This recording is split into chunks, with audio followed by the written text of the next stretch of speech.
हर दिन मैं top grade pills refine करता हूँ, लेकिन खाने के लिए मुझे हमेशा सिर्फ कॉल्ड्रन में बचे हुए स्क्रैप्स ही मिलते हैं, क्योंकि हर बार जैसे ही मैं पिल्स कंप्लीट करता हूँ वो मिस्टीरियसली गायब हो जाती हैं। पहले मुझे लगा कोई मेरी पिल रूम से चोरी कर रहा है, लेकिन कई दिन तक नजर रखने के बाद भी कोई थीफ कभी नजर नहीं आया। फिर भी मेरे कॉल्ड्रन के पास रखी जेड वाइल हर बार खाली मिलती है। जब मैं बिल्कुल कंफ्यूज हो गया तब मैंने नोटिस किया कि मेरा पड़ोसी एक गरीब स्कॉलर अचानक हेल्दी और मोटा हो गया है। उसके आसपास हल्की सी ची भी घूम रही थी। अपनी थ्योरी टेस्ट करने के लिए आज भी हमेशा की तरह मैंने फ्रेशली मेड ची नरिशिंग टिल्स जेड वाइल में रखी। फिर दीवार की एक छोटी सी क्रैक से पड़ोस वाले स्कॉलर के घर झांकने लगा। मैंने देखा एक व्हाइट ड्रेस पहनी लड़की एक खाली बोल पकड़कर धीरे धीरे कुछ बोल रही थी। अगले ही पल हवा में से एक गोल पिल सीधा उस बोल में अपीयर हो गया। ची नरिशिंग पिल देखते ही उसका चेहरा खुशी से चमक उठा। उसने तुरंत उसे अपने पास रखे जेड बॉक्स में डाल दिया और फिर दोबारा चैंट करने लगी। दीवार की इस साइड मैं एकदम उछलकर अपनी पिल रूम की तरफ दौड़ा। मेरी नजर सीधा जेड वाइल पर पड़ी जो अब ऑलमोस्ट खाली हो चुकी थी। सिर्फ नीचे एक पतली सी लेयर पिल्स की बची थी और मेरी आंखों के सामने ही आखिरी 3 ची नरिशिंग पिल्स एक एक करके गायब हो गई। एक भी नहीं बची, बिल्कुल साफ, जैसे कॉल्ड्रन को स्क्रैप कर दिया हो। मैं फिर से दीवार की उस क्रैक तक दौड़ा। उस लगभग इनविजिबल होल से मैंने उस लड़की का बोल देखा और सच में वो 7 या 8 पिल्स से पूरा भरा हुआ था। डैम इट, ये तो सच में मेरी कल्टीवेशन जर्नी खत्म करने पर तुली हुई है। मेरे लिए एक भी रास्ता नहीं छोड़ रही। मैं अभी उसे गाली देना ही शुरू करता कि अचानक मेरे बिल्कुल पास एक खिंचाव महसूस होता है। मैं रिएक्ट भी नहीं कर पाता और कॉल्ड्रन से निकल कर रखी आखिरी बैच भी गायब हो जाती है। थोड़ी देर बाद पड़ोस से मेडिसिन की खुशबू आने लगती है। वो लड़की पिल्स को एक बार फिर रिफाइन करती है, फिर एक स्नो व्हाइट फॉक्स में ट्रांसफॉर्म हो जाती है और चुपचाप पास रखे केज में जाकर बैठ जाती है। मैं पड़ोस वाली उस फॉक्स को घूर कर देखता हूँ। मेरी आंखों में गुस्सा जल रहा था। डैम यू ओल्ड जैंग, अगर उसने उस वक्त उस फॉक्स को फर कोट बना दिया होता तो आज ये सब कभी नहीं होता। ये सब कुछ महीनों पहले एक बरसाती रात से शुरू हुआ था। मेरे पड़ोसी हंटर ओल्ड जैंग ने पहाड़ों में एक व्हाइट फॉक्स पकड़ी थी। वो उसका फर कॉलर बनाना चाहता था, लेकिन उसी रात पता नहीं किस वजह से पड़ोस वाले गरीब स्कॉलर ने अपनी 2 छोटी सी फार्म लैंड तक बेच दी सिर्फ उस फॉक्स को खरीदने के लिए। और जब से वो फॉक्स उसका एहसान चुकाने के लिए उसके घर आई है, तब से मेरी बदनसीब जिंदगी शुरू हो गई है। पता नहीं कैसे उस फॉक्स को पता चल गया कि मैं एक एल्केमिस्ट हूँ और तब से वो रोज मेरी पिल्स चुरा रही है। मैं तो किस्मत का परमानेंट एरेंड बॉय बन गया हूँ। मैं हर रोज पसीना बहाकर और हर्ब्स जलाकर जो नरिशिंग पिल्स बनाता हूँ, आखिर में वो सब पड़ोस वाले आदमी और उस फॉक्स का पेट भरने में ही लग जाती हैं। उनके घर से आती मेडिसिन की स्मेल महसूस होते ही मैं जल्दी से दीवार की क्रैक में रेत भर देता हूँ, कहीं फॉक्स स्पिरिट मुझे झांकते हुए पकड़ न ले। फिर मैं अपनी खाली पिल वाइल पर हाथ फेरते हुए उदास खड़ा रहता हूँ। आंखों में दुख और गुस्सा दोनों भर जाते हैं। मैं पैसे बचा बचा कर हर्ब्स खरीदता हूँ, हर बैच में अपनी जान लगा देता हूँ और आखिर में उसका फायदा कोई और उठा लेता है। लेकिन मैं इस फॉक्स स्पिरिट से छुटकारा कैसे पाऊँ? मेरे पास कोई प्लान नहीं है। ये एक असली सॉर्सरी यूज करने वाली फॉक्स स्पिरिट है। अगर ये खुद मुझ पर अटैक नहीं करती तो मुझे उसी में खुश रहना चाहिए। मेरे पास किसी डेमन को मारने का कोई तरीका नहीं है। मैं गुस्से में वहाँ से जाने ही वाला था कि अचानक रुक गया। मैं मुड़कर उस जगह देखता हूँ जहाँ से पिल्स कॉल्ड्रन से गायब हुई थी। वहाँ कबूतर के अंडे जितना बड़ा एक बीड पड़ा था जो हल्की ब्लू ग्रीन लाइट से चमक रहा था, और सबसे जरूरी बात, उस बीड के ऊपर +40 लिखा हुआ फ्लोट कर रहा था। उसी पल मेरी नजर धुंधली हो गई और मेरे सामने एक पैनल अपीयर हो गया। Name Dangan, skill none, XP 0, a monster has dropped XP collected. मैंने बिना सोचे तुरंत बोला कलेक्ट। जैसे ही मैंने ये कहा, जमीन पर पड़ा बीड गायब हो गया और सिस्टम पैनल अपडेट हो गया। Name Dangan, skill none, XP 40। मैं अपने नए सिस्टम को घूरता रहा। चेहरे पर मुस्कान थी, लेकिन खुद को शांत रखने की कोशिश कर रहा था। मैं सिस्टम को टेस्ट करना शुरू करता और जल्दी ही मुझे पता चल गया कि जहाँ कहीं भी कोई अननेचुरल चीज गुजरती है वहाँ XP और स्किल्स ड्रॉप हो सकते हैं। बस XP कलेक्ट करना है और उसे सीधा किसी स्किल में डाल देना है। लेकिन मेरी नजर मेरी बिल्कुल खाली स्किल लिस्ट पर जा टिकती है। मैं खुद से ही बोल पड़ता हूँ,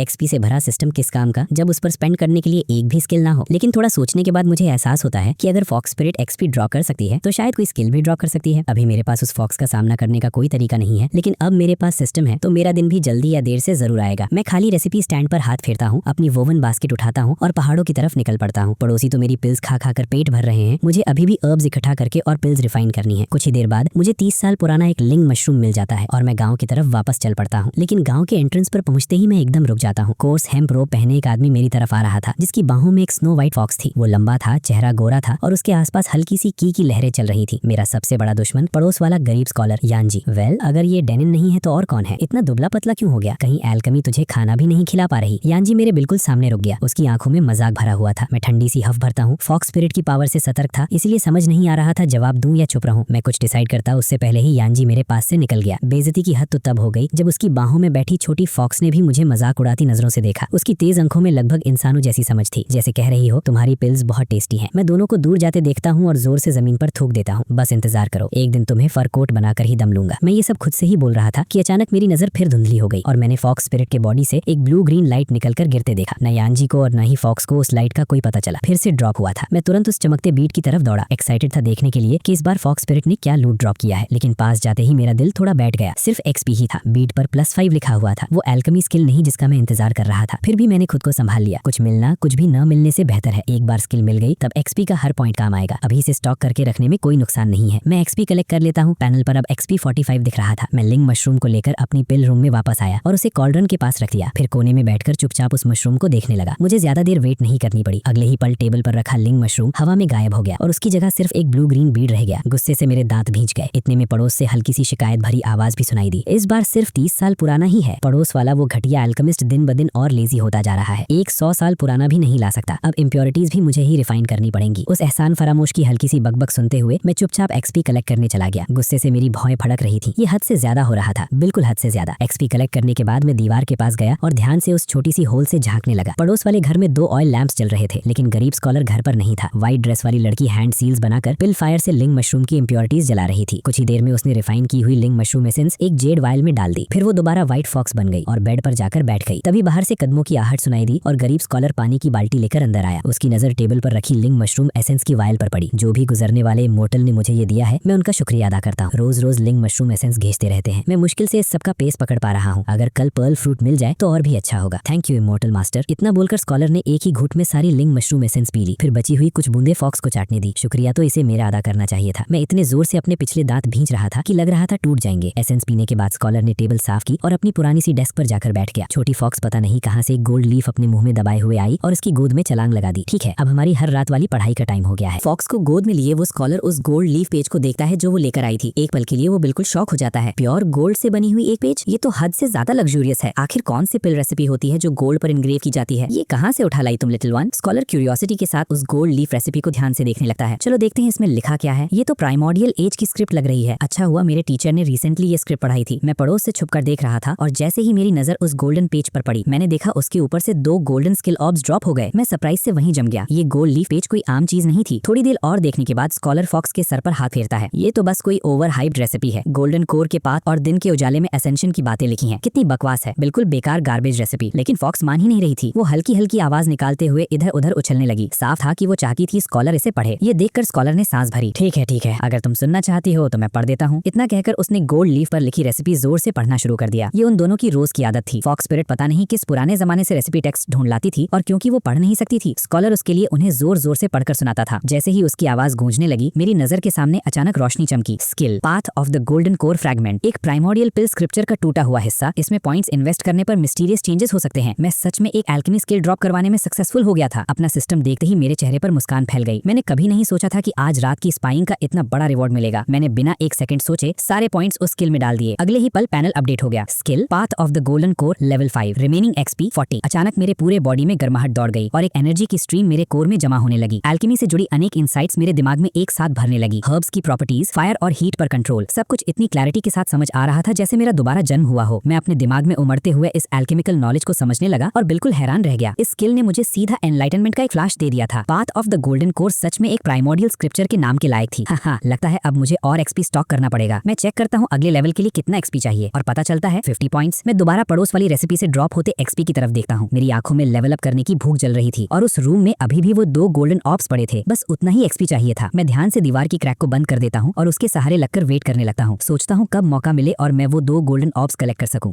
देखते हैं क्या कल भी यानजी और फॉक्स स्पिरिट स्कूल जाएंगे। अगले दिन मैं जल्दी बाहर नहीं निकला। मैं पहले फॉक्स स्पिरिट और उस बुक वर्म स्कॉलर के घर से निकलने का वेट करता रहा। जैसे ही दोनों चले गए, मैंने दीवार की क्रैक खोलकर अंदर झांका। गोल्ड लीफ रेसिपी तो कहीं दिख नहीं रही थी, लेकिन वो दोनों चमकते हुए XP ऑब्स अभी भी वहीं पड़े थे। मैं तुरंत अपने कोर्टयार्ड से बाहर निकला और दूर से देखा कि यानजी और फॉक्स गांव के पीछे गायब हो गए हैं। मैं फटाफट दीवार फांदकर फॉक्स स्पिरिट के घर में घुस गया। 2 XP ऑब्स देखते ही मेरी आंखें खुल गईं। दोनों पर XP+50 लिखा हुआ था। आखिर वो गोल्ड लीफ रेसिपी है क्या? वो तो खुद फॉक्स स्पिरिट से भी ज्यादा XP ड्रॉप कर रही है। मैंने बिना हिचकिचाए दोनों XP कलेक्ट कर लिए, लेकिन मैं तुरंत वापस नहीं गया। मेरे अंदर लालच जाग उठी। हाँ, अगर मैं वो गोल्ड लीफ रेसिपी ही चुरा लूं तो क्या मैं उसे बार बार पढ़कर हमेशा के लिए XP फार्म कर सकता हूँ? काफी देर तक सोचने के बाद मेरी लालच पर मेरी समझ भारी पड़ गई। अभी फॉक्स स्पिरिट से दुश्मनी लेना मेरे बस की बात नहीं थी। जब मेरी एल्केमी स्किल काफी स्ट्रांग हो जाएगी तब वो गोल्ड लीफ रेसिपी वैसे भी मेरी ही होगी। घर लौटकर मैंने सिस्टम चेक किया। अब मेरे पास 140 XP था। Level up. मैं एक्साइटमेंट के साथ सिस्टम को देखने लगा। मेरे सारे पॉइंट्स तुरंत कंज्यूम हो गए और पूरा पैनल अपडेट हो गया। Skill path of the golden core, minor success, remaining XP 90। मेरे दिमाग में बिजली की तरह एक जोर का धमाका हुआ और एल्केमी की इनसाइट्स का समुद्र मेरे अंदर उमड़ पड़ा। सिर्फ एक पल में ही एल्केमिकल पाथ की मेरी अंडरस्टैंडिंग कई लेवल्स ऊपर पहुंच गई। मैं आंखें बंद कर लेता हूँ और ट्रांस जैसी स्टेट में मुझे ऐसा महसूस होता है जैसे मैं हेवन और अर्थ के बीच बहने वाली ची का फ्लो देख सकता हूँ। हर हर्ब के अंदर एसेंस का डिस्ट्रीब्यूशन मुझे साफ दिखने लगा, लेकिन कुछ ही देर बाद मेरे दिमाग में एक धुंध छा गई जिसने और गहरी एल्केमिकल इनसाइट्स को रोक दिया। मैं आंखें खोलता हूँ। मेरे चेहरे पर हैरानी और एक्साइटमेंट एक्साइटमेंट दोनों थी। लगता है स्किल को लेवल अप करते रहने से path of the golden core और आगे बढ़ता रहेगा। एक दिन मैं जरूर एल्केमी का ग्रैंड मास्टर बनूंगा, लेकिन अगले लेवल के लिए 500 एक्सपी चाहिए। ये कोई छोटी अमाउंट नहीं थी। फिर भी थोड़ा सोचने के बाद मैंने डिसाइड किया कि मैं वेट नहीं कर सकता। आखिर ये एक प्राइमोर्डियल स्क्रिप्चर है, इसके हायर लेवल्स पर इसमें और भी ज्यादा पावर जरूर होगी, बस मैंने अभी तक उसे अनलॉक नहीं किया है। मैं अपनी वोवन बास्केट उठाता हूँ और सोचते हुए पहाड़ों की तरफ निकल पड़ता हूँ। आखिर आज की पिल्स के लिए हर्ब्स भी तो चाहिए। मैं जल्द ही कुछ स्पिरिट हर्ब्स इकट्ठा कर लेता हूँ और मुझे एक 100 साल पुरानी गोल्डन रूट भी मिल जाती है। वहीं पहाड़ों में ही मैं उसका एक टुकड़ा तोड़कर खा लेता हूँ ताकि वहीं रिफाइन कर सकूं। तुरंत मेरे बॉडी में ची का जोर का फ्लो दौड़ पड़ता है। मैं बची हुई गोल्डन रूट और हर्ब्स को देखता हूँ। थोड़ी देर सोचने के बाद गोल्डन रूट को संभाल कर अपनी रोब के अंदर छुपा लेता हूँ और हर्ब्स लेकर घर की तरफ निकल पड़ता हूँ। मुझे पता है ये हर्ब्स ज्यादा देर मेरे पास रहने वाले नहीं है। वो श्रापित फॉक्स स्पिरिट उन्हें कभी मेरे पास नहीं छोड़ती, इसलिए मैं उन्हें प्रोसेस करने की भी तकलीफ नहीं उठाता। बस इतनी उम्मीद करता हूँ कि इस बार थोड़ी शर्म करे और मेरी गोल्डन रूट छोड़ दे। और सबसे जरूरी बात, उसे गोल्डन रूट का पता ही ना चले। खुद से बड़बड़ाते हुए मैं गोल्डन रूट को ध्यान से कपड़े में लपेट देता हूँ, अपने मेडिसिन बॉक्स को विंड चाइम टेक्निक से सील कर देता हूँ और गोल्डन रूट को अपनी रोब के अंदर छुपा लेता हूँ। जब तक मैं घर पहुंचता हूँ तब तक दोपहर हो चुकी थी। जैसे ही मेरे दरवाजे की आवाज आई, पड़ोस की खिड़की एकदम खुल गई और एक सफेद फर वाला छोटा सा सिर बाहर निकला जो बड़ी एक्साइटमेंट से मुझे देख रहा था। जैसे ही उसने मेरे हाथ में हर्ब्स देखे, उसकी आंखें चमक उठी। लग रहा था बस लार टपकने ही वाली है। उसे इतनी बेचैनी से वेट करते देख मेरा खून खौल उठा। ये फॉक्स स्पिरिट सच में हद से ज्यादा बेशरम है। इतनी हिम्मत, इतनी शेमलेस। गुस्से से मेरे दांत खुजलाने लगे, लेकिन मैंने अपना चेहरा बिल्कुल नॉर्मल रखा और सीधा पिल रूम में चला गया। इस बार मैंने हर्ब्स को कॉल्बिन के पास रखने के बजाय जानबूझकर कैबिनेट के अंदर लॉक कर दिया। फिर आराम से उसके पास बैठ गया और चुपचाप कैबिनेट को देखने लगा, एक्सपी ड्रॉप होने का वेट करते हुए। हर बार जब वो कुछ चुराती है तब एक्सपी ड्रॉप नहीं होता। अभी तक मुझे उस पैटर्न का पता नहीं चल पाया, वरना 40 एक्सपी जमा करने में मुझे 3 महीने लगते। मैं वेट करते करते हल्की सी नींद में जाने ही वाला था कि अचानक मेरे अंदर path of the golden core अपने आप एक्टिवेट हो गया। एक गर्म एनर्जी की लहर ने मुझे झटके से जगा दिया। मैं इंस्टिंक्टिवली सिर उठाता हूँ। शौक से मेरी आंखें सिकुड़ गईं, लेकिन मैंने तुरंत अपना रिएक्शन छुपा लिया। मेरे सामने एक व्हाइट ड्रेस पहनी लड़की शरारती मुस्कान के साथ सीधा दीवार के पार से चलकर अंदर आ गई और सीधा मेरे कैबिनेट की तरफ बढ़ने लगी। लेकिन जैसे ही उसने लॉक खोलने के लिए हैंड सील बनाया, वो अचानक मुड़कर सीधा मेरी आंखों में देखने लगी। वो एकदम घबरा गई और चोर की तरह 2 कदम पीछे उछल गई। क्या ये लड़का सच में मुझे देख सकता है? उसने धीरे से कहा। मेरा दिल एक पल के लिए गले तक आ गया। मैं खुद को जबरदस्ती शांत रखता हूँ और ऐसे प्रिटेंड करता हूँ जैसे मैंने उसे देखा ही ना हो। मैं उसके पार कैबिनेट की तरफ ही देखता रहता हूँ और अंदर ही अंदर दांत भींच लेता हूँ। चलो देखते हैं आखिर मेरी हर्ब्स गायब कैसे होती हैं। वो अभी भी थोड़ी कॉशियस थी। वो मेरे आसपास कई चक्कर लगाती रही, लेकिन जब उसने देखा कि मेरी नजर अभी भी सिर्फ कैबिनेट पर ही टिकी हुई है और मुझे उसकी प्रेजेंस का जैसे कोई एहसास ही नहीं है, तब जाकर उसने चैन की सांस ली और लॉक खोलने लगी। तभी अचानक उसकी नाक फड़की, जैसे उसे कोई स्मेल मिल गई हो। वो हवा सूंघती हुई धीरे धीरे मेरी तरफ बढ़ने लगी और उसकी नजर सीधा मेरे सीने पर टिक गई। अच्छा तो ये बात है। वो हंसी। बड़े चालाक बन रहे हो ना, अब चीजें छुपाना भी सीख गए हो। तुम्हें एक 100 साल पुरानी गोल्डन रूट मिली है और तुम उससे अपनी प्यारी मैडम से छुपाने की हिम्मत कर रहे हो। बहुत नॉटी बॉय हो तुम। मैं अपनी आंखें हिलाने की भी हिम्मत नहीं करता। मेरी नजर अभी रूम के दूसरी तरफ कैबिनेट पर ही थी, जबकि फॉक्स स्पिरिट बिल्कुल मेरे सामने खड़ी थी और मैं अंदर ही अंदर बस करहा रहा था। डैम इट, ये फॉक्स स्पिरिट जरूरत से ज्यादा स्मार्ट है। एक ही पल में पकड़ लिया। लगता है मेरी 100 साल पुरानी गोल्डन रूट अब गई समझो। शायद आज रात ही इसे धीरे धीरे रिफाइन करना पड़ेगा। और एक मिनट, अभी ये फॉक्स किस फॉर्म में है? Out of body soul? मैं मन ही मन सोचता हूँ। फॉक्स स्पिरिट मेरी चेस्ट को घूरती है और बिना जरा सी हिचकिचाहट के अपने सफेद नर्म हाथ सीधा मेरी रोब के अंदर डाल देती है। जैसे ही उसकी पतली उंगलियां मेरे कपड़ों को छूती हैं, मेरे अंदर का path of the golden core अचानक अपने आप एक्टिवेट हो जाता है। मेरे पूरे बॉडी के हर पोर से गोल्डन लाइट फूट पड़ती है। जैसे ही उसका हाथ उस रोशनी को छूता है, वो दर्द से चीख उठती है और तुरंत अपने असली फॉर्म में वापस धकेल दी जाती है। एक खूबसूरत लड़की से सिकुड़कर अंगूठे जितनी छोटी घोंसली फॉक्स बन जाती है। घबराकर वो सीधा भागकर पड़ोस वाले घर में लौट जाती है। अंदर से फॉक्स की दर्द भरी चीखें सुनाई देती हैं और मैं वहीं का वहीं जम जाता हूँ। ये अभी हुआ क्या? क्या मेरा path of the golden core सच में फॉक्स स्पिरिट को सप्रेस कर सकता है? मैं शॉक में बैठा रहता हूँ, अपने बॉडी से धीरे धीरे गायब होती गोल्डन लाइट को देखता हुआ। मेरे चेहरे पर सिर्फ डिसबिलीफ था। सिस्टम के लिए जो थोड़ी बहुत शिकायत थी, वो सब एक पल में गायब हो गई और उसकी जगह पागलपन वाली खुशी ने ले ली। अनबिलीवेबल, बिल्कुल अनबिलीवेबल। मेरा path of the golden core सच में एक डीमन को सप्रेस कर सकता है। मुझे लग रहा था जैसे अब मैं दुनिया से भी लड़ सकता हूँ। और जब मेरी नजर जमीन पर पड़े बीट पर पड़ी, मेरी आंखें और भी चमक उठी। XP + 50, XP + 50। ऐसा पहले कभी नहीं हुआ था। शायद आज मेरा लकी डे है। Name Dangan, skill path of the golden core, minor success, XP 140। क्या गोल्डन लाइट ने सच में फॉक्स स्पिरिट को हर्ट किया था और इसी वजह से इतना ज्यादा XP ड्रॉप हुआ? मैं कोई बेवकूफ नहीं हूँ। इतना बड़ा XP देखते ही मेरे दिमाग में एक थ्योरी बनने लगी। तभी अचानक दीवार के पार से वही खूबसूरत लड़की दोबारा अंदर आ गई। वो गुस्से से भरी हुई थी, लेकिन उसके होठ कांप रहे थे, जैसे उसके साथ बहुत बुरा हुआ हो। आंखें आंसुओं से भरी हुई थी, जैसे मैं कोई बहुत बड़ा विलन हूँ जिसने उसके साथ सबसे बड़ा गुनाह कर दिया हो। मेरा दिल जोर जोर से धड़क रहा था, लेकिन मैंने अपना चेहरा बिल्कुल शांत रखा, जैसे मैंने उसे देखा ही ना हो। मैं बस कैबिनेट को ही देखते रहने का नाटक करता रहा, जबकि अंदर से घबराहट बढ़ती जा रही थी। क्या ये फॉक्स स्पिरिट गुस्से में मुझे मारने वाली है? क्या मुझे पहले अटैक करना चाहिए? लेकिन कैसे? गोल्डन लाइट में लपेटकर उसके ऊपर टूट पड़ूं? मैं उसे देखता हूँ, वो बहुत फास्ट और निम्बल थी, सॉलिड चीजों के आर पार निकल सकती थी। मैं उसे कभी पकड़ ही नहीं सकता था। वो मेरे बॉडी के आसपास घूमती गोल्डन लाइट को घूर रही थी। उसकी आंखों में लालच भी था और कंफ्यूजन भी, लेकिन वो उस रोशनी के पास आने की हिम्मत नहीं कर पा रही थी। बस गुस्से में चिल्लाने लगी, हाँ तुम बुरे आदमी, ये आखिर क्या चीज है? इसने मेरी सोल को हर्ट कर दिया। तुम एक नॉर्मल एल्केमिस्ट होके बुद्धिस्ट गार्डियन लाइट कैसे कल्टीवेट कर ली? गुस्से से कांपती फॉक्स स्पिरिट मेरे आसपास एक चक्कर लगाती है, फिर पास पड़ा कॉल्ड्रन का लिड उठाती है और सीधा मेरे सर पर दे मारती है। धड़ाड़। मेरे माथे पर तुरंत बड़ा सा सूजन आ गया। गोल्डन लाइट फिजिकल अटैक्स के अगेंस्ट बिल्कुल काम नहीं नहीं आई। तुम बुरे आदमी, अब भी प्रिटेंड कर रहे हो कि तुम्हें नहीं पता मेरी पिल्स कौन चुरा रहा था। जब भी मैं सोल फॉर्म में बाहर निकलकर पिल्स लेने आती थी, मैंने तुम्हें हमेशा उस दीवार की क्रैक से झांकते देखा है। मैं तो बस तुम्हें परेशान करने के लिए अनजान बनने का नाटक करती थी। तुम बहुत बुरे आदमी हो, बहुत ही बुरे। हमेशा बस बेचारी मुझे ही बुली करते रहते हो। आज तुम्हें पीट पीट कर मार डालूंगी। वो लगातार मुझे मारते हुए गालियां देती रही। इस बार वो सच में बहुत गुस्से में थी। फिर उसने एक पेस्टल उठाया और सीधा मेरी तरफ फेंका। मैं इस बार भी नहीं बचा। एक पल के लिए मेरी आंखों के सामने अंधेरा छा गया। उसे दोबारा अटैक के लिए हाथ उठाते देख मुझे समझ आ गया कि मैं और ज्यादा मार नहीं खा सकता। अगर ये ऐसे ही चलता रहा तो ये सच में मुझे पीट पीट कर मार डालेगी। इसीलिए मैंने दर्द का नाटक किया और पिल रूम के फ्लोर पर लौटने लगा, धीरे धीरे उसकी तरफ रोल करते हुए। मुझे अपनी तरफ आता देख वो एकदम घबरा गई। गोल्डन लाइट से अब भी डरी हुई थी। वो जल्दी से पीछे हटी, हर्ब्स उठाए और गुस्से में पैर पटकती हुई वहाँ से चली गई। उसके जाते ही मैंने रोलिंग बंद कर दी और उस जगह को देखने लगा जहाँ हर्ब्स रखे थे। मेरे चेहरे पर एक गहरी सोच उभर आई। तो मतलब फॉक्स स्पिरिट को मेरी स्पाइंग का काफी पहले से ही पता था। वो बस अनजान बनने का नाटक करके मेरे साथ खेल रही थी। मेरी गोल्डन लाइट उसकी सोल को सप्रेस भी कर सकती है और हर्ट भी, लेकिन फिजिकल अटैक्स के अगेंस्ट बिल्कुल बेकार है। पहले मुझे लगता था वो कोई मूवमेंट स्पेल यूज करती है, लेकिन अब साफ हो गया कि मैं गलत था। वो तो अपनी बॉडी ही छोड़कर बाहर निकलती है। मैं अंदर ही अंदर कंफ्यूज हो गया। जब वो असली सॉर्सरी यूज कर सकती है तो फिर बॉडी छोड़ने की जरूरत ही क्या है। तभी अचानक मुझे एक बात याद आई। ओल्ड जैंग ने कभी इस फॉक्स स्पिरिट को पकड़ लिया था और उसका फर कोट बनाने के लिए लगभग उसकी खाल ही उतार दी थी। क्या उस वक्त उसे इतनी सीरियस इंजरी हुई कि अब वो असली सॉर्सरी यूज ही नहीं कर सकती, इसीलिए सिर्फ चीजें हिलाने के लिए बॉडी छोड़ने का रिस्क लेती है, या फिर इसके पीछे कोई और वजह है। मैं धीरे धीरे फिर दीवार की क्रैक के पास गया। काफी देर तक उसे देखता रहा। मेरे दिल में अजीब सी थकान थी। समझ नहीं आ रहा था कि दोबारा झांकूं या नहीं। मैं सच में उस स्पिरिट के बारे में और जानना चाहता था। शायद ही अच्छा मौका था, और अगर मैं ना देखता तो ऐसा लगता जैसे मैं ही गिल्टी हूँ और कुछ छुपा रहा हूँ। लेकिन अगर देखता तो शायद वो और भी ज्यादा गुस्सा हो जाती। थोड़ी देर सोचने के बाद मैंने फिर भी क्रैक खोलने का फैसला किया। वैसे भी उसे पहले से पता है कि मैं उस पर नजर रखता हूँ। अगर अब अचानक देखना बंद कर दूं तो बस यही लगेगा कि मैं उससे डर गया हूँ और कुछ छुपा रहा हूँ। मैं ध्यान से रेत हटाकर क्रैक से अंदर झांकता हूँ। पड़ोस में छोटी सी व्हाइट फॉक्स अभी भी अपने नेस्ट में लिपटी हुई पड़ी थी, जबकि थोड़ी ट्रांसपेरेंट सी व्हाइट ड्रेस वाली लड़की उदासी से हर्ब्स रिफाइन कर रही थी और धीरे धीरे बड़बड़ा रही थी। वो श्रापित आदमी, वो श्रापित अल्केमिस्ट, उसने बेचारी छोटी मी की सोल तक को हट कर दिया। मैं ये कभी नहीं भूलूंगी। मैं पूरी डीमन काइंड की तरफ से तुम्हें सजा दूंगी। इतनी मुश्किल से मैं बॉडी से बाहर निकलने लायक बनी थी, बस अपनी फ्लैश दोबारा बनाने ही वाली थी, और तुमने उस रोशनी से मुझे हर्ट करके मेरी सारी मेहनत बर्बाद कर दी। पता नहीं कितना पीछे धकेल दिया मुझे। तुम दुनिया के सबसे बुरे इंसान हो। गुस्से में बड़बड़ाते हुए उसने मैडम कहना भी छोड़ दिया और भी कम तमीज वाले लफ्ज यूज करने लगी। फिर वो थोड़ा रुककर बोली, लेकिन उस लड़के की गोल्डन लाइट वो अलग ही चीज है, शायद मेरे काम आ सकती है। उस पुराने टूम में मुझे जो रेसिपी पेज मिला था, उस टूम के अंदर एक बहुत खतरनाक चीज रहती है। इतना बोलते ही उसकी आंखों में एक चलक सी चमक आ गई। उसके हाथ तेज चलने लगे। उसने हर्ब्स पर कुछ फूंका और कुछ ही देर में वो पूरी तरह रिफाइन हो गए। फिर वो पिल्स ब्रू करने लगी, साथ ही साथ बड़बड़ाने भी लगी। ब्रूइंग के बीच में उसने अचानक दीवार की क्रैक की तरफ देखा। उसकी आंखों में शरारत थी। अगले ही पल जैसे गलती से उसका हाथ फिसला हो, उसने पिल लिक्विड की एक उबलती हुई बूंद सीधा क्रैक की तरफ उछाल दी। मैं वक्त पर आंखें बंद नहीं कर पाया।